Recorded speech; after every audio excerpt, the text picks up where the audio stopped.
to show you the difference in how citrus strip will work. Now we do have some extra Bondo and stuff on this one, but you know, there's an air hole. So even though I sealed this, a little bit of an air hole, and you can see it did a decent job. Then I come over here where there's no air hole, and it takes it right down. That came out unbelievably. It just came off in one patch on the saran wrap plastic. And then here, perfectly sealed, and it didn't do as well. So, not enough juice. I don't know. It's kind of like random results sometimes. I mean, that's perfect. Not so much. And I had to scrape most of this to get it to come off. So, but it seems like no air, best results.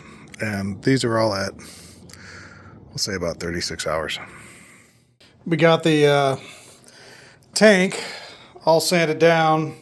Probably needs a little touch up. It got so hot out that I had to just stop.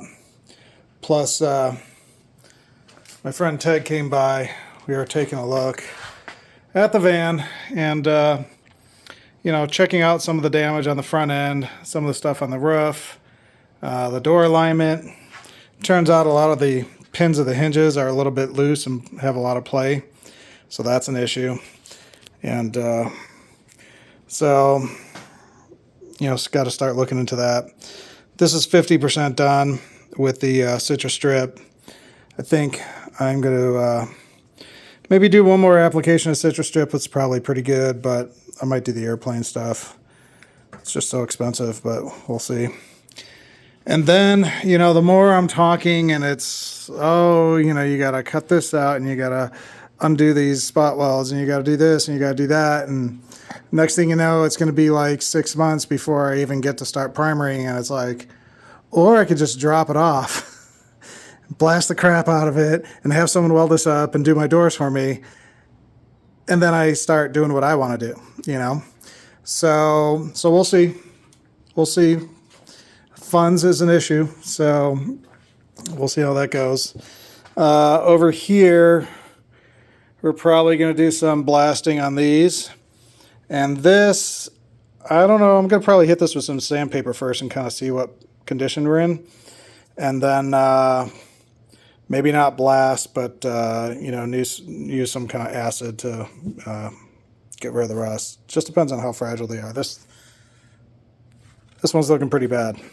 The one side's not bad, but so we'll see how that goes. But I took a paint stripper tool, and you can see I carved out a lot more rust.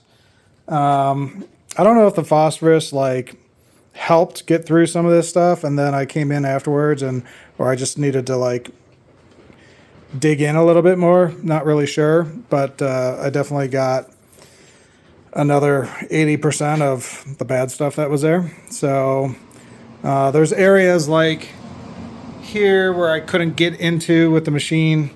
Plus I was making a lot of noise to the point where neighbors started walking outside looking at me like, is there an air raid happening? Like, you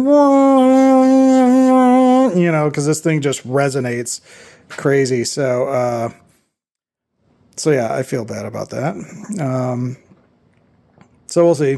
I think I'm going to do a little bit more on this and then call it a day.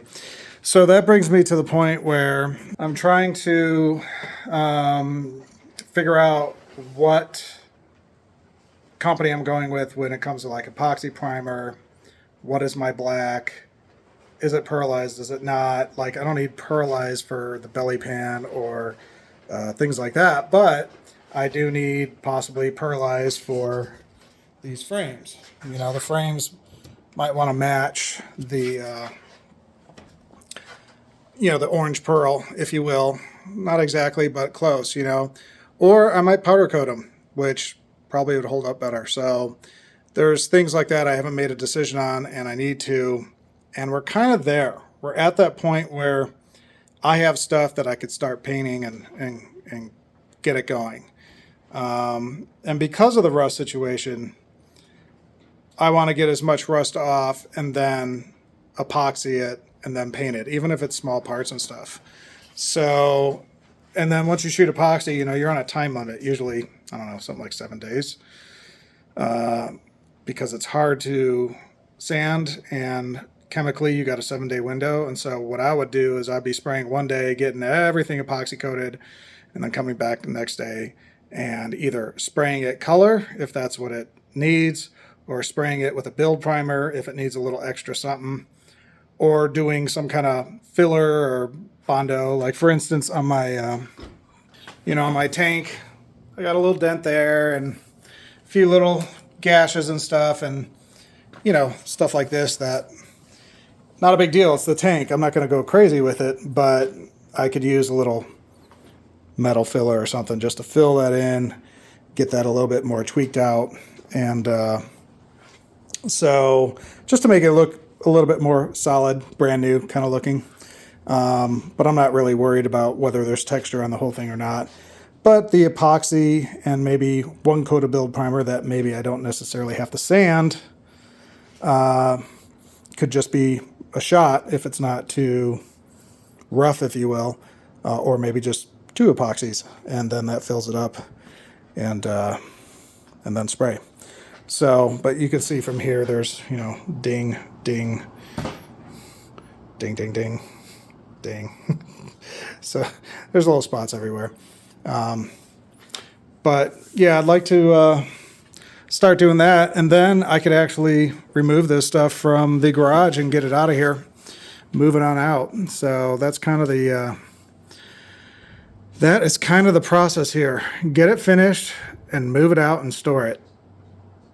So that's where we're at today, and our little Falcons have come out pretty nice.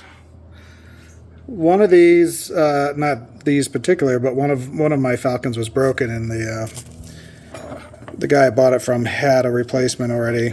It has one of the tabs is a little short and snapped off, and this is some kind of I forgot what they call this, composite metal or whatever. I'm not sure if I could add something to that, but not too worried about that. Pop a little silicone or something on it, you're good to go. But yeah, these polished up pretty nice. Are they perfect? No, but I just don't, you know, it's such tiny details. I'm not doing a concours restoration here, so I think I'm not going to sweat the small stuff like that. But in general, it looks pretty good. So yeah.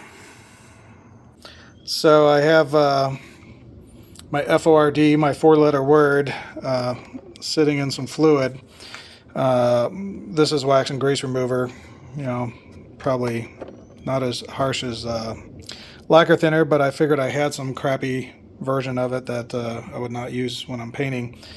And so I threw that in there, flipped them upside down so I could get that washboard area to soak in this stuff, and come by and scrape it every once in a while with a brush, and hopefully in 24 or 48 hours I'll see if I could resurrect these things to look really nice. Kind of go from there. I also ordered in a new glove box.